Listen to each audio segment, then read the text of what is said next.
I think retrofitting is a very rewarding topic, and I would like to start with Marco. You are a company which is also very strongly involved in retrofit projects, being a supplier of fan and motor assemblies. We have heard from Frank before. There's a lot of potential in these buildings. In a conversation I had a couple of years ago with one of your company, I asked, okay, how many ventilators, how many fans, how many motors are we talking about in an average-sized hotel project in the Middle East? Can you answer that? Well, first of all, good afternoon to everyone. Thank you, Markus, Matja, and Michael for having us here. It's important to have this type of associations. Average hotel, let's take in consideration, if the numbers are not wrong, a Fairmont or Ritz-Carlton, that they have around 300 rooms. Let's take an Atlantis that has 1,500 rooms out of this equation, okay? So if we have FCUs in all the rooms, so we have 2 fans over there, we have already 600 fans. AHUs, let's say if we have between 50 and 100 AHUs, we have already, depending if you're using already direct-driven fans or if you are having EC plug fans, you can have up to, let's say, 200 fans over there. Chillers, if you have, let's say, 10 to 20 chillers over there with 16 fans each one, it's already 250. So I think 1,500 to 2,000 fans, it's possible. In 1,500 to 2,000 fan motor per hotel, yeah. Per hotel. Average one, yeah. And how much energy saving potential do you see in a not retrofitted projects in a building 10, 20 years old, if we consider nowadays energy performance ratings on motors? But we say we have IE4 or 5 already available. Well, as my colleague Frank already stated on his presentation, we of course we have fans for different applications. We have the axial fans for chillers, we have the direct-driven fans or plug fans for HUs, we have so many different type of fans, but average I can say between 30 and 50% can be achieved. Now it's about awareness, it's about not about going to a shop and buy an iPhone because you need to select that and that's it. It's about paying for the quality that you want in your city. If you want a city to have the best rating in terms of energy and to have also a good air to breathe, because we are in a sandy country, you need to pay for it. It's about, I'm now telling my team to go directly to building owners. It's passing that awareness to them. They need to spend money on quality products. It should be up to contractors to follow the guidelines that are in the contracts and not going to similar products as Frank was saying, just to save a little bit of money. It's about to make those selections, to select the fans or motors that will be positive for our future and the future of our world. I'm not saying to select EBM Pabst fans, EC plug fans. I'm saying when you're making a selections and paying for these quality products like EBM, like ABB, like Novenco, you should pay for this quality. It's like we are competitors in a football pitch, like is the sales world, but we are partners in demonstrating and having this type of discussions that if you want really this country that I call a second home to be really state-of-the-art in terms of efficiency and demonstrating it, not just in words, you need to pay for it. You cannot, we as a human, we need to always ask for a discount, but when you go to an Apple and buy a phone, you don't ask for a discount. Isn't this additional cost offset anyway? I mean, if we talk about 50% less energy consumption, in an average hotel, which I guess is huge money. Wouldn't that offset already the additional costs anyway? Let's say In a life period of, I don't know, within 5-10 years. well, we did some calculations in terms of an average hotel. So let's say if you pay around, for this size I was telling you, 1,500 to 2,000 fans, if you pay around 5 million dirhams with all the fans and all the drives and all the sensors that you need really to make it successful, we estimate ROI around 3 years. Because, for example, just in FCUs, if they save 40% and we have so many fans per room, in this case 300 rooms, it's an easy equation. Henrique, you underline that, you subscribe to that, you can confirm that? Absolutely. I mean, I think it's hard for us to find a project where feasibility is not there, because the level of inefficiency is high, the savings are quite high, and we are consistently using these type of, let's say, ECMs as others to bring the consumption down. And usually paybacks are around these timelines. No? I mean, we have had many cases in the past where we have delivered entire projects with a payback of 2 years or less, where some individual ECMs may have a few months payback, where others, of course, if you are changing a chiller, will take a few years. No? But when we complement everything, for us, the point is always this, is not cherry picking, but aggregating as much possible actions as we can in one single ESCO project, retrofit, that can achieve the maximum savings that are feasible to the customer. And these are all a sequence of steps that are important. So it's saving the most, but making sure the project is accepted. Because again, none of us has any benefit if we achieve 95% saving on a project that will never be executed.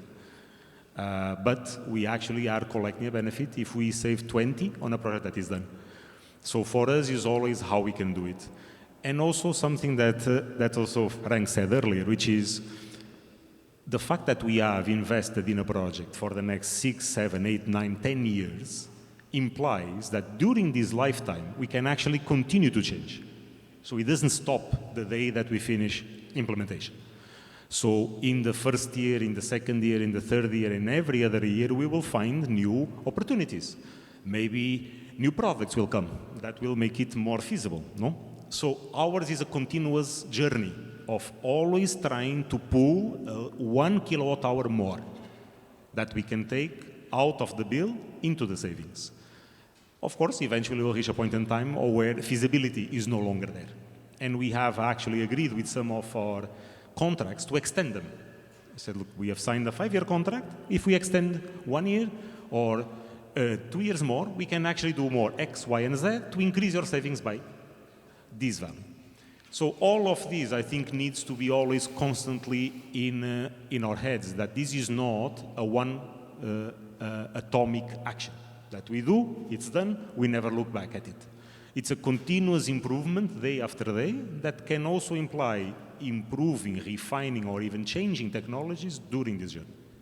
That's a beautiful aspect of it.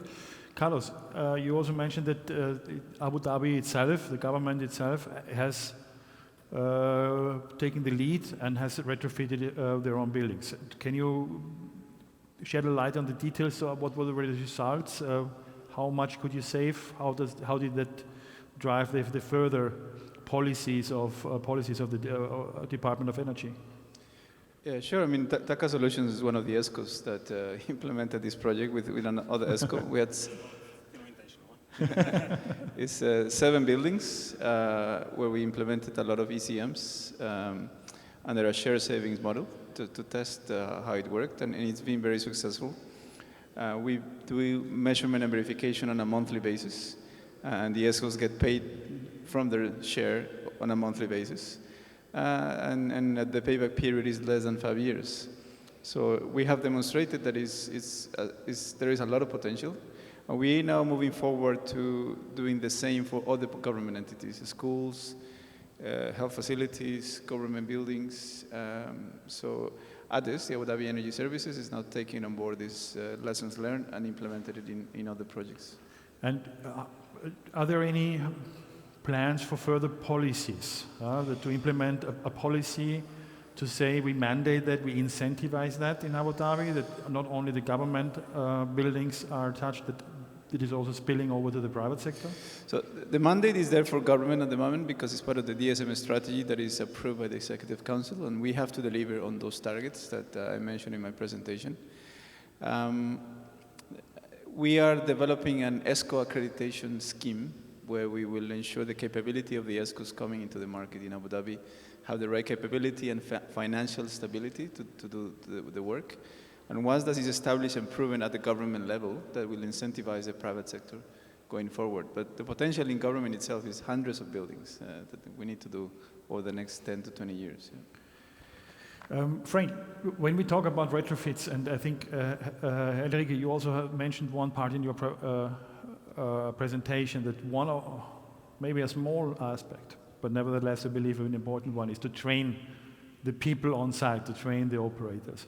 What can you, if you look at the operational side of a building, what is there missing? I mean, we can put new technology in, we can retrofit, but I think that is a pretty important aspect to observe, that we also have to qualify again.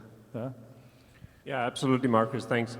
I mean, one of the things that we do need to look at is definitely the training, but we also need to look at using the technologies to be better at understanding where we have needs. We saw some of the examples from before in the presentation about indoor air quality, how poorly some of our installations are maintained. It's not because people don't want to, it's because they're not aware. We were doing a new development of our motor sensors to be able to better predict what is happening in the motor. We then put it on one of the air handling units in one of our factories, but it actually immediately turned out that it had a yellow flag. And we were like, well, operations probably know what they're doing. We then waited for about a month, and then it turned red, and then we called operations saying, is there something wrong with the motor? Well, yeah, it crashed. Actually, the bearing was faulty. It had been for a while. Now it was a full replacement because it wasn't maintained until the final crash. If it had been maintained earlier, probably it would have been able to continue operation. So it's a mixture of having more data on what is the operational condition of our buildings, as well as training the people that actually need to maintain it. That way we can more efficiently use our resources, and we can also get higher energy efficiency, because as was also said earlier, energy efficiency also relies a lot on the maintenance of the equipment in the buildings.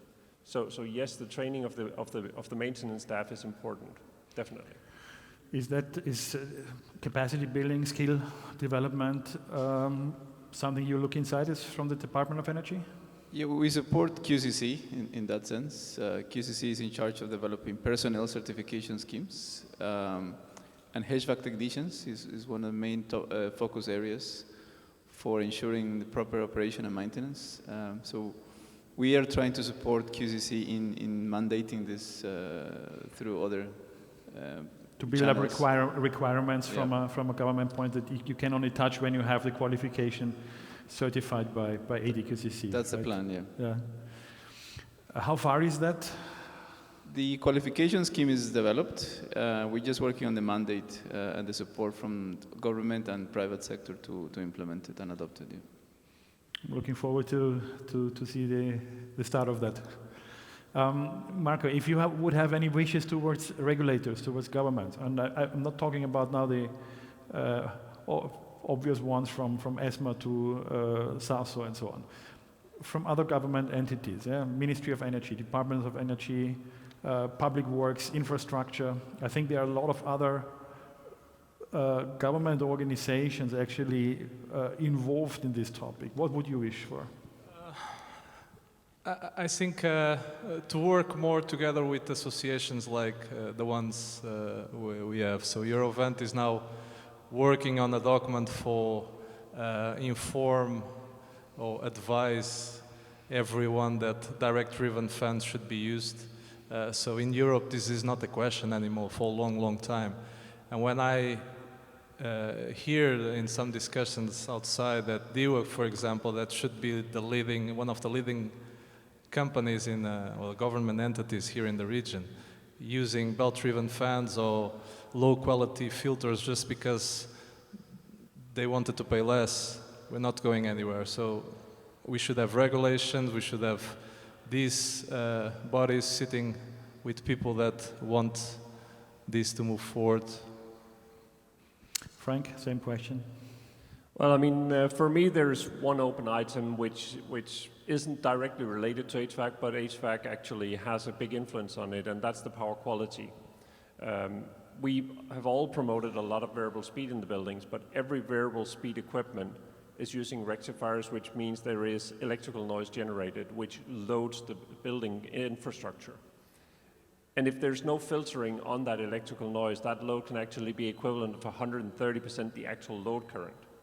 So it overloads the cables, it overloads the transformers, but it also means that the power utility has to produce 130% power to deliver 100%. So we're not using our energy more as efficiently as we should. And I'm really needing some kind of push from the authorities to have more measurement of the actual power quality performance of buildings. Right now it's only what's called the displacement power factor, but the electrical noise aspect of that is not taken into account, and that's a miss, and it loads our power infrastructure. Henrique, same question again. What would you wish for? You have heard the Yes. other two gentlemen. I'm going to wish for something a little bit more, topic. I'm going to wish for that energy efficiency stops being an option and becomes a regulatory obligation that everyone in this country or in the world, I would say, needs to abide by. I think we have seen a lot of great initiatives, great targets, ambitious targets set forth. I think we are still lagging on the regulatory component that actually makes this a requirement. So we should not allow any existing building to not undergo a feasibility assessment for an energy retrofit. I'm not saying doing it, I'm just saying assess if it is feasible to do, and if it is within a certain range, then you are mandated to do within a certain number of years. And the curious aspect of this is that this has no drawbacks. So it is a positive for the building owner because it will improve the quality and the value of their asset and reduce their energy usage. It is positive for the occupants, as we heard in a lot of different aspects. It is positive for the industry, and it is positive for the country. So I think if I can have, one wish, I would wish for that. Carlos, what do you make with these wishes? I totally agree. I mean, as we said in the presentation, energy efficiency is the very first field that we're trying to maximize that within the DSM strategy. Building retrofit is one program, but there's many other elements that can achieve the same. So going forward, governments, including Abu Dhabi and Dubai and UAE, need to consider energy efficiency in their future capacity plans. To get a practical takeaway, would you see it worth to make a meeting, to organize a meeting between all these participants and perhaps even a couple of people more from today, sit together with the Department of Energy and talk about what do we need and where in the government organization could we try to implement certain steps in order to drive it to the right direction? Would that be? Absolutely, collaboration is key. We talk about collaboration in many different forums, not just the OE, but the Ministry of Industry and Advanced Technologies. Is a key. Now that ESMA is under them, is an important partner as well. So tomorrow we are sitting with with the industry to discuss some of these issues. So yes. Because from all what we were hearing today, I always have the impression we are too prone always to talk about technical regulations. We are a little bit overlooking the bigger picture. Where do we implement requirements for qualification, for example? A technical regulation doesn't tell you that. Where do we say that we mandate energy recovery, for example? A technical regulation cannot really perform that. That has to happen somewhere else. We, as an industry, we lack the expertise where we can do that and how we can achieve that. So we need governments on our side who direct us and who can bring it up on a level where it's heard, understood, and then the right people could be found to touch such topics. And as Eurovent Middle East, we always try not to just talk about things, we try to achieve things. Let's have a talk consecutively. Maybe we can start in Abu Dhabi and find a way to figure out how we can make things work. As Frank said, perhaps we need to listen how we can reduce the electrical noise of buildings. What do we need for that? What needs to be mandated for that? But who would have to take the charge within the government structure? I'm always happy to have you with us. We have been working together for a long time. Carlos, thank you very much for coming. Thank you, the rest of you, for your presentations and for participating in the panel.